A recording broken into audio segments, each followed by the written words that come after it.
Hi, I'm the Rap Critic, and I'd like to talk about Flo Rida. Well, I mean, I'd like to, but I can't seem to... I can't care. I mean, this guy has literally no personality, nothing to draw me into wanting to look up anything about him as a person or as an artist, which is what makes his success so baffling.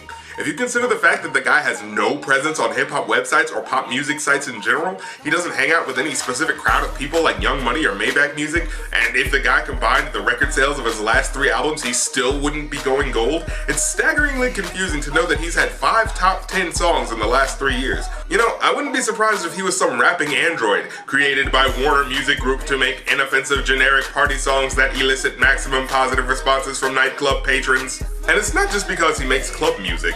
It's because, well, I'll put it like this. Have you ever seen that episode of Futurama where this character named Slurms McKenzie, as a mascot for this company, is contractually obligated to party all the time despite how tired he gets? Yeah, Flo Rida is the hip-hop version of that. When I hear his party songs, I don't hear a person having fun. Like, take Lil Jon for example. No one would argue that his music was nothing more than rowdy, rambunctious music for clubs. But you know what? When you heard him screaming and shouting all over the track, you understood the type of person he was. Loud, raucous, and probably a lot of fun to be around at a party. What I get from Flo Rida when he makes a club song is that he has to make a song about being in the club. I mean, that's it. Every song is, I must say something about models, and then I'll say I'm popping bottles. But then I heard the title of this new song by Flo Rida called I Cry, and it kinda took me back a little bit. I mean, with a title like that, it can't be just about partying, right? You have to say something other than party, party, party, and drink, drink, drink. So, out of pure curiosity, let's look at Flo Rida's latest single, I Cry.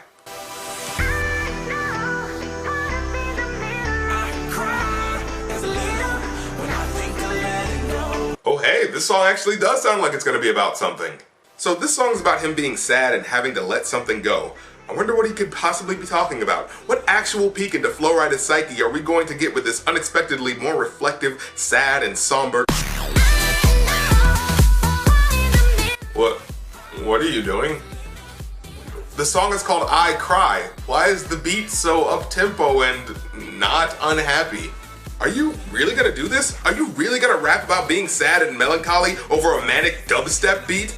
Dude, not every song you make has to be made for the clubs. You can have a couple slower, thoughtful songs. Not everything has to be, I'm partying hard in the club. I'm looking at this girl's fat booty in the club. I'm sad and contemplating the darker moments of my life in the club. Well, whatever. Maybe he really has something to say, but they'd only let him do it over another ripped EDM song. Well, let's hear it. You wanna get behind the wheel, but only one rider. Oh, so it's gonna be one of those songs, huh?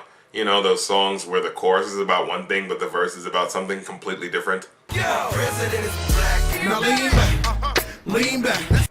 Fantastic. Take let go, I got fans in Okinawa with my heart to Japan, quake losers and survivors. Oh wait, oh okay, so this song is dedicated to those who died in the earthquake in Japan. Take let go, I got fans in Okinawa. Oh wait a minute, did you just allude to the idea of you having fans anywhere, let alone in Japan? Yeah, okay. Look, maybe it's different in other countries, but in America, you know what? I'm detracting from the intention of this song. I think I should actually let this go. I mean, it's not often you get a song that relates to current events, especially from someone like... Norway, no you didn't get my flowers. What? Norway, no you didn't get my flowers. No way to say it better, but the killer was a coward. Oh, he's talking about the guy who caused the terror attacks in Norway. But wait. Norway, no you didn't get my flowers.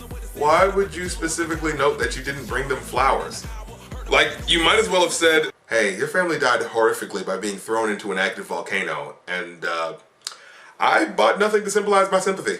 I mean, you don't really have to send flowers or anything, but when you specifically note that you didn't, you kinda come off like a jerk. Or maybe the song is about how Flo Rida is some self-aware robot that sees the tragedy in the world and wants to do something to change it, but since he's been programmed to only make crappy club music, he must let go of his aspirations. Kinda sad when you think about it. Get mad 'cause $250,000 on my necklace. Wait, never mind. I never said I was driving reckless. Why did you just bring that up? How does that in any way relate to the line before it? What, did you think your expensive chain is the reason why cops arrested you for being drunk while driving? You didn't get a DUI because you have a chain. You got it because alcohol inherently slows down reaction time, you moron. You and I know the jealousy is not impressive. Neither is forgetting the topic of your own song, which is... What's this song about again? Oh no, I can't stop, I was destined. Destined for what? Destined to be rich and successful? Is this what you're supposed to be crying about? Because you know the song is called I Cry, right? Champagne bucket still got 2 tears in it. Oh no, you have $250,000 worth of jewelry on your neck, but you cried 2 tears into your buckets of $800 champagne? Are you falling on hard times, Flo Rida? Look, I understand how money doesn't buy happiness and that you can be rich and still have problems, but let me explain to you how empathy works. If you want the general public to care about how you feel and the emotion that you're trying to get across is sadness, it makes it a little harder for us to really get it if you keep mentioning how much money you have, because most of us don't have that much money. See, there are plenty of musicians that are richer than all of us, but we still feel their music because they don't bring it up in their sad songs. You think Man in the Mirror would have had the same impact if in the middle of the verse, Michael Jackson just started talking about the electric bill of his Neverland Ranch and the fact that his last album raked in more money in a week than we'll ever see in our entire lives? No, because that pulls you out of the emotion of the song. My mama chandeliers, I'm in tears, damn it. 30 years you'd have thought these emotions vanished. Try to live, trying to figure how your sister vanished. No cheers, I know you would have panicked. Wait. So this song is about the disappearance of your sister and your family having to deal with such a tragedy? Wow, I didn't even know that had happened. I don't think anyone knew. I mean, that's truly a sad thing to have a family member suddenly disappear without any knowledge of where they could be. Well, I'm certainly glad you decided to wait until the last 4 lines of the song to tell us that. Seriously, was this devastating info not important enough to tell us about a couple lines ago? Do gold chains and Bugatti vehicles take precedence over your friggin' missing sister? Jeez, dude, what's wrong with you?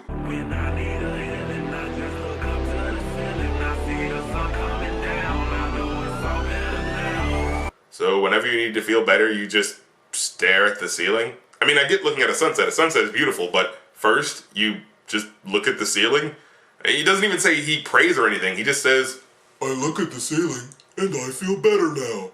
Good God, this is some obvious pseudo-feel-good crap right here. I give this a 2 out of 5. And yeah, I know this episode is short, but you know what? This guy doesn't deserve a full episode. And even so, what can you say about this, man? When what he's rapping isn't unintelligible, he's pretty much bragging about himself with sprinkles of sadness thrown in every couple lines. And you know what? It was exactly what I was expecting. So let's end this here so I can talk about a rapper that actually matters, like Kendrick Lamar, whose single probably still isn't charting that well, if at all. Wait, what? Swimming pools is actually in the top 40 right now, making the ending of my last episode completely irrelevant? Huh. Why is it that whenever I'm optimistic about a good artist, they either disappear or become terrible, but whenever I'm either pessimistic about a good artist or I just want a bad artist to go away, they always stick around? Flo Rida, I hope your success is unending and that you stick around forever. I'm the Rap Critic. You don't have to like my opinion, but I don't have to like your song.